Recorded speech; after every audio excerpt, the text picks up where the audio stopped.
Everyone, welcome back. Today we shall be starting off with the topic that is photosynthetic pigments. Fine. So basically जब भी आप pigments की बात करते हो, what do we mean by the word pigment? So yes, all of us know the one which give colors. Fine. So the one which has the capacity to absorb something, fine, and radiating something, which in turn is going to give us some colors. So the pigments are the substances which absorb a specific wavelength of light. जो एक specific wavelength of light को absorb कर सकता है, fine, तो उसे हम बोलेंगे क्या, पिगमेंट बोलेंगे. तो हमने आगे जैसे पढ़ा था लास्ट क्लास में कि जब हम क्लोरोप्लास्ट प्लांट सेल की बात करते हैं, प्लांट सेल के अंदर होता है क्लोरोप्लास्ट का जूमिंग स्ट्रक्चर हमने देखा. जब क्लोरोप्लास्ट के जूमिंग स्ट्रक्चर की बात की थी तो हमने थाइलाकॉइड को पढ़ा था. अब जब थाइलाकॉइड की मेम्ब्रेन की बात करते हैं या फिर उसके थाइलाकॉइड की बात करते हैं तो उसके अंदर हमने पढ़ा था कि कुछ एक पिगमेंट्स होते हैं भाई. तो जो पिगमेंट लाइट को ऑब्जॉर्ब कर सकते हैं, हम क्यों नहीं कर सकते, fine, because we do not have chloroplast नहीं है हमारे में, तभी ये थाइलाकॉइड्स नहीं है, कोई पिगमेंट नहीं है जो लाइट को ऑब्जॉर्ब कर सकता है, फाइन. इसलिए हम फूड नहीं बना सकते. सबसे पहले क्या चाहिए, लाइट चाहिए रहेगी, फाइन. तो वही चीज़ है, that is there are some pigments which this are considered to be very important. Just understand why, because ये पिगमेंट है तभी लाइट उनमें ऑब्जॉर्ब हो रही है. हमारे में या किसी एनिमल्स में ये पिगमेंट्स नहीं है जिनकी वजह से वो अब्जॉर्प्शन नहीं हो रहा, और अब्जॉर्प्शन नहीं हो रहा तो समझो कि भाई लाइट अंदर आ ही नहीं रही है हमारी बॉडी में. प्लांट में आती है, प्लांट में ऑब्जॉर्ब हो सकती है तो with the help of pigments. तो हमें पहले तो ये समझना पड़ेगा ऐसी कौन सी चीज़ है जो प्लांट को लाइट ऑब्जॉर्ब करने में मदद करती है. So there are substances which absorb a specific wavelength of light are term to be as pigments.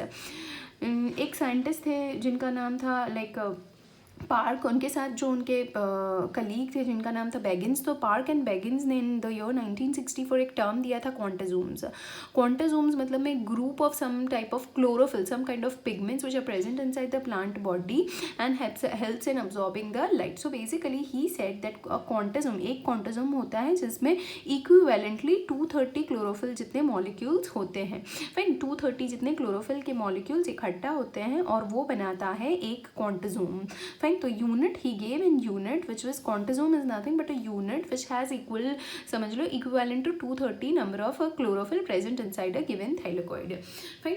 Now हम एक्चुअली अब बात करेंगे पिगमेंट्स की. तो पिगमेंट्स जैसे कि बोला है कि वो प्रेजेंट होते हैं ग्रीन कलर पार्ट में, फाइन. ये जो ग्रीन लीव्स होते हैं उसके पार्ट में या फिर ग्रीन स्टेम समझ लो उसमें होते हैं ये pigments. In the grana lamella, जो ग्रेना लैमेला होता है उसके अंदर ये पिगमेंट्स होते हैं. अब भाई वो पिगमेंट कौन से हैं, तो उनके अंदर, प्लांट के अंदर आप देख सकते हैं तरह तरह के ग्रीन कलर होते हैं, dark green, light green. We even do not know the different colours of green shades, fine. So yellowish green वगैरह वगैरह. तो everything is because of the pigments, and those pigments as you can see are of different types. That is chlorophyll A, chlorophyll B, carotenoids, and carotenoids are further subdivided into xanthophylls and carotenes, fine. Yes. Now जब हम chlorophyll A की बात करते हैं तो उसे हम बोलेंगे असेंशियल पिगमेंट. उसे क्या बोलेंगे, essential pigment. Why it is term to be as an essential pigment, भाई वही सबसे ज़्यादा लाइट को ऑब्जॉर्ब करता है इसीलिए उसको बोलेंगे असेंशियल. उसके बिना काम नहीं चलने वाला, फाइन. वो मेन होता है इसीलिए उसको बोलेंगे असेंशियल पिगमेंट है, फाइन. और साथ ही साथ दूसरे जो हैं क्लोरोफिल बी, फिर जैसे कि chlorophyll B, carotenoid, xanthophylls, carotenes जो भी हैं वे सारे, जैसे कि क्लोरोफिल ए असेंशियल माना जाता है, क्लोरोफिल बी, और या फिर आप लिखो कैरोटेनॉइड्स और xanthophylls, ऐसा भी लिख सकते हो, या फिर ऐसा लिख सकते हो कैरोटेनॉइड्स है, फाइन, जिसके अंदर इंक्लूड होते हैं xanthophylls and carotenes. So this are term to be as accessory pigments. Accessory क्यों होते हैं, क्योंकि भाई वे इंपॉर्टेंट होते हैं बट क्लोरोफिल ए जितने नहीं. वे भी हेल्प तो करते ही हैं लाइट अब्जॉर्प्शन में. फॉर एग्जाम्पल जैसे जो भी लाइट के फोटॉन्स आ रहे हैं, लाइट किस फॉर्म में होती है, it is in the form of photons. तो लाइट के जो फोटॉन्स आ रहे हैं वो सारे ये जो दिख रहे हैं आपको, फाइन, ये समझ लो जैसे कि ये मेन है क्लोरोफिल ए जो सारी लाइट को ऑब्जॉर्ब करता है. बट जितनी भी लाइट आ रही है समझ लो, तो दूसरे जो पिगमेंट्स हैं जो जैसे कि समझ लो क्लोरोफिल बी है या फिर कैरोटेनॉइड्स हैं वगैरह, वे ऑब्जॉर्ब करके उस लाइट को क्लोरोफिल ए की तरफ डाइवर्ट करते हैं. इसलिए क्लोरोफिल ए को मेन माना जाता है, एसेंशियल माना जाता है, इसको रिएक्शन सेंटर भी बोला जाता है, फाइन. तो और ये जो है वो सनलाइट जो होती है उसको डाइवर्ट कर देते हैं, इसकी वजह से इनको बोला जाता है दैट इज असेसरी पिगमेंट्स, जो हेल्प करते हैं। अब समझ लो इनका होना ज़रूरी क्यों है। कहीं कभार ऐसा होता है कि भाई सनलाइट बहुत ही ज़्यादा होती है, तो क्या हो जाएगा, सनलाइट बहुत ही ज़्यादा है तो ये जो क्लोरोफिल है या फिर दूसरे जो मटीरियल्स हैं, दूसरे जो पिगमेंट्स हैं वे डीनेचर हो जाएंगे, टूट जाएंगे, तो फिर प्लांट कैसे फोटोसिंथेसिस करेगा। तो वही रीज़न है जिसके लिए एसेसरी पिगमेंट्स प्रेजेंट होते हैं।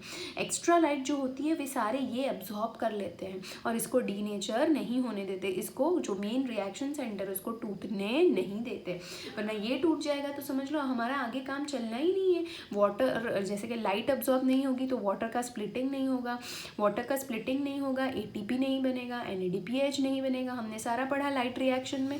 फिर सबसे पहली काम क्या होता है, लाइट अब्जॉर्प्शन। लाइट अब्जॉर्प्शन बाद ही फोटोसिंथेसिस की प्रोसेस शुरू होती है, पानी का ब्रेक डाउन होना, उसके बाद वाटर का रिलीज होना, ATP और NADPH का बनना। अगर ATP नहीं बनेगा तो खाना कहाँ से बनेगा। तो वही चीज़ है, that's what I am telling that chlorophyll that pigments are very necessary. और ज़्यादा लाइट होती है तो ये जो असेसरी पिगमेंट्स होते हैं वो लाइट को अब्जॉर्ब कर लेते हैं और इसको डीनेचर ख़त्म होने से बचा लेते हैं। फिर वही चीज़ है, moving ahead with the colours. Chlorophyll A की जब हम बात करते हैं तो वो ब्लू ग्रीन कलर का होता है, क्लोरोफिल B की बात करो तो येलो ग्रीन जैसा होता है, कैरोटिनॉइड्स में xanthophyll that is yellowish in colour, and when we talk about carotene that is yellow to yellow orange in colour. Fine, so basically when we talk about carotene it's present in yellow orange color। जैसे कि आप carrots की बात करो, the word has derived from them that is carotene। Fine, जो carat के अंदर pigment होता है वो होता है ये कैरोटीन पिगमेंट्स। फाइन, जिसकी वजह से उसका येलोइश ऑरेंज जैसा टेंचर कलर होता है। फाइन, नाउ अब ये जो सारे पिगमेंट्स हैं ये ऐसे भी हो सकता है कि एक ही प्लांट के अंदर सारे मिक्स्ड फॉर्म में होते हैं। फाइन, तो भाई क्या आप इसको अलग कर सकते हो? हाँ, आप इसको अलग कर सकते हो। तो कैसे इन सारे पिगमेंट को अलग कर सकते हो? By basic mechanism of chromatography. By the basic mechanism of chromatography आपको पता ही होता है, जिसमें क्रोमेटोग्राफ करके पेपर होता है, उसको ये जो प्लांट होता है उसको क्या करते हैं, एसीटोन में उसका सोल्यूशन बना देते हैं, जिसकी वजह से ये क्लोरोफिल जो है वो डीनेचर नहीं होता, वैसा का वैसा रहता है। और वो जो प्लांट का मिक्सचर बनता है फिर उसको इसमें डाल देते हैं और इसको थोड़ी देर के लिए रहने देते हैं। इस पेपर को हम क्या बोलते हैं, क्रोमेटोग्राम। फिर अब क्या होगा कि ये धीरे धीरे जो है ये वो ऊपर इसमें अब्जॉर्ब होने लगेगा और थोड़ी देर बाद हम कुछ ऐसा बैंड जैसा पर्टिकुलर एरिया में देख पाएंगे। फाइन, उनकी डेंसिटी के हिसाब से वे सेपरेट होंगे और सेपरेट होने पे we can see different different colours. जब आप क्लोरोफिल A को देखोगे तो आपको दिखेगा ब्लू ग्रीनिश कलर का जो लाइन वगैरह या स्पॉट वगैरह दिखेगा, तो that's chlorophyll A that has been separated. Fine, so that is very easy to separate the photosynthetic pigment. Fine, now we shall just understand कि कौन सी लाइट में absorption होता है, कैसे absorption होता है, कितना कहाँ पे absorption होता है। Fine, so hopefully you have understood about the pigments कि कौन basically है जो लाइट को absorb करता है। We shall be talking about the spectral rays, like the spectrum in which the maximum amount of light has been absorbed. So over here we have 3 graphs. Fine, in your book suppose it's been placed like एक के नीचे दूसरा place किया गया है और सबका मतलब होता है वो हम बाद में देखते हैं। सबसे पहले हम देखेंगे ये है अब्जॉर्प्शन स्पेक्ट्रम। अब्जॉर्प्शन मैंने लिखा है और नीचे मैंने विबग्योर के कलर डाले हैं। फाइन, तो बेसिकली जो क्लोरोफिल लाइट अब्जॉर्ब करता है वो कौन सी लाइट अब्जॉर्ब करता है, तो भाई विजिबल लाइट है। कभी सन में से तो बहुत सारे रेडिएशन निकलते हैं, पर जो विजिबल लाइट वाली जो पार्ट होती है which ranges from 380 nanometre to 750 nanometre, इसके बीच की जो लाइट होती है वे ही क्लोरोफिल या फिर कोई भी पिगमेंट है वो उनको अब्जॉर्ब कर सकते हैं। फाइन, जैसे कि जो विबग्योर के कलर है वो उसका अब्जॉर्प्शन, वो लाइट की जो रेज है विजिबल पार्ट है वही क्लोरोफिल अब्जॉर्ब कर सकती है। क्लोरोफिल या फिर कोई भी पिगमेंट जो प्लांट के अंदर प्रेजेंट है they can absorb the visible part of the electromagnetic spectrum. Fine, now जब हम बात करते हैं तो आप इस ग्राफ को देख सकते हो और मैंने नीचे लिखे हैं विबग्योर के colours that is violet, indigo, blue, green, yellow, orange and red. So basically from this graph this is the plot of absorption against the visible range. Fine, now you can see this is the one which is been indicated in purple, it stands for chlorophyll A. The one which has been indicated in the the blue one say that is for carotenoids, pigments, and the one which has been indicated by brown color, so over here this is the exact graph. So the ones which has been indicated by brown color, that's nothing but the chlorophyll A, is chlorophyll B, sorry. So basically आप देख सकते हैं कि जैसे हम सबसे पहले देखें, चलो क्लोरोफिल ए का ग्राफ देखते हैं. तो क्लोरोफिल ए का ग्राफ हमने देखा तो वो देखो आप, वायलेट, इंडिगो और वो ब्लू वाली जो रीजन है उसमें सबसे ज़्यादा अब्जॉर्प्शन कर सकती है लाइट का. वैसे ही और दूसरे कौन से लाइट में, तो वायलेट कलर का, जैसे कि ये जो है वो रेड में, ये क्लोरोफिल ए रेड में भी बहुत अब्जॉर्प्शन कर सकती है. अब हम बात करते हैं क्लोरोफिल बी की. तो आप देख सकते हैं क्लोरोफिल बी भी जो है वो इंडिगो ब्लू वाली जो रीजन है उसमें हाईएस्ट अब्जॉर्प्शन कर सकती है लाइट का. वैसे ही दूसरा जब हम बात करें तो उसका हाईएस्ट अब्जॉर्प्शन है रेड कलर में. तो आप देख सकते हैं सभी, जैसे कि, और तीसरी बात करें कैरोटीनॉइड्स की, तो उसमें भी आप ग्राफ देख सकते हैं जैसे कि वो येलो के बाद की कोई लाइट अब्जॉर्ब नहीं कर सकता, बट मैक्सिमम लाइट वो अब्जॉर्ब करता है in the range of violet to blue. Fine. तो हमने क्या देखा कि जितने भी पिगमेंट्स हैं वो सबसे ज़्यादा अब्जॉर्प्शन रेट उनका कब होता है, in blue and red light. तो हम इस ग्राफ से हमने क्या सीखा, अब्जॉर्प्शन स्पेक्ट्रम ग्राफ इसको बोलते हैं, जिससे हमने देखा कि भाई जो अब्जॉर्प्शन होता है लाइट का वो मैक्सिमम होता है ब्लू और रेड लाइट में. Fine. Blue and red has the maximum absorption of the light, fine, by the respective pigments. Fine. वैसे ही हम दूसरा देखते हैं एक्शन स्पेक्ट्रम. एक्शन स्पेक्ट्रम मतलब में क्या होता है, जैसे बाजू में लिखा गया है एक्शन, तो एक्शन स्पेक्ट्रम क्या होता है, तो एक्शन मतलब में कितना काम हो रहा है. फाइन. सो बेसिकली एक्शन का मतलब समझ लो जैसे कि रेट ऑफ फोटोसिंथेसिस, कितनी रेट है, कितनी फास्ट हो रही है, कितना फोटोसिंथेसिस हो रहा है, तो उसे बोलेंगे एक्शन स्पेक्ट्रम. फाइन. कितनी एक्शन हो रही है. सो बेसिकली वो कैसे पता चलेगा भाई, bye the amount of oxygen release. जितना ऑक्सीजन रिलीज हुआ होगा आप समझ सकते हो उतना ही फोटोसिंथेसिस हुआ है अंदर.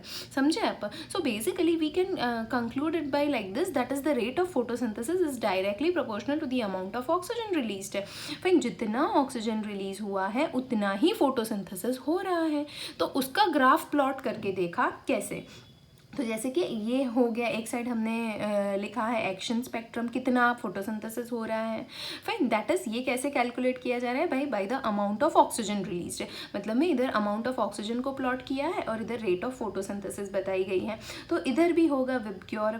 फाइन. तो ये देखा गया, उसका जो ग्राफ था तो वही वापस VIBGYOR, तो ये विबग्योर करके देखा गया. तो पता चला कि भाई ब्लू लाइट में मैक्सिमम एक्शन हो रहा है. देख सकते हैं आप, ब्लू लाइट में that is the amount of oxygen which is been released. Fine. Action मतलब में it is been measured in the case of by the amount of oxygen released. So सबसे ज़्यादा ऑक्सीजन किस पॉइंट पे, किस light में release हो रहा है, तो भाई ब्लू लाइट में. तो इसका मतलब क्या हुआ, इसका मतलब हुआ कि ब्लू लाइट में मैक्सिमम फोटोसिंथेसिस हो रहा है. आप ये देख सकते हैं. फाइन. वैसे ही आपने देखा कि रेड लाइट में भी मैक्सिमम फोटोसिंथेसिस हो रहा है, ब्लू से थोड़ा सा कम but almost similar. So basically maximum absorption किस लाइट का होता है, तो भाई ब्लू और red. Maximum photosynthesis, maximum light उन्होंने ब्लू और रेड वाली की वेवलेंथ वाली जो लाइट है वो. फाइन. और इसी वेवलेंथ वाली जो ब्लू और रेड की वेवलेंथ होती है लाइट की, वो ऑब्जॉर्ब होने पे by the pigments the highest amount of oxygen is been released. जितना ऑक्सीजन रिलीज हुआ है उसका मतलब फोटोसिंथेसिस उतना ही ज़्यादा हुआ है. तो कौन सी लाइट में मैक्सिमम फोटोसिंथेसिस होता है भाई, ब्लू और रेड लाइट में. कौन सी लाइट सबसे ज़्यादा ऑब्जॉर्ब होती है, तो दैट इज कौन सी वेवलेंथ वाली, तो ब्लू वेवलेंथ वाली और रेड वेवलेंथ वाली. फाइन. तो आपको ये दोनों ग्राफ समझ में आ गए, जिसको हम बोलेंगे एब्जॉर्प्शन स्पेक्ट्रम. फाइन. और the graph of the absorption versus the colour और the visible part, the light which is being absorbed. On the contrary we can say this one is the action spectrum. action spectrum मतलब में कितनी photosynthesis हुई है किस light में, तो blue और रेड में मैक्सिमम फोटोसिंथेसिस पाई गई. अब इन दोनों ग्राफ को मिला के एक, here in the third graph as you can see that both of them, that is this is indicating you, this one, the above one is the rate of photosynthesis, that is action spectrum graph. So I have just written AC, that is indicating the action spectrum graph, this one. Fine. On the contrary, the one which you can see over here, that is the absorption spectrum graph. So both of them are indicated in this picture, that is light absorbed along with the rate of photosynthesis. Fine. So here we can write that is two graph, that is which one, the rate of photosynthesis along with the absorption pattern is being shown. Now here also you can visualize that over here, suppose if we write Vibgyor, we can see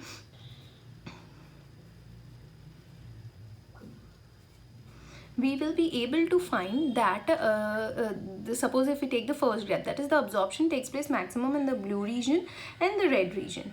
Fine. Similarly, if we see the graph of rate of photosynthesis, we can visualize that the rate of photosynthesis is also the maximum in the blue light, fine, along with the red light. Fine. So this is in graph, and which can be indicated that the blue spectrum is within 400 to 500 nanometer, along with the red one, which is between 600 to 700 nanometer.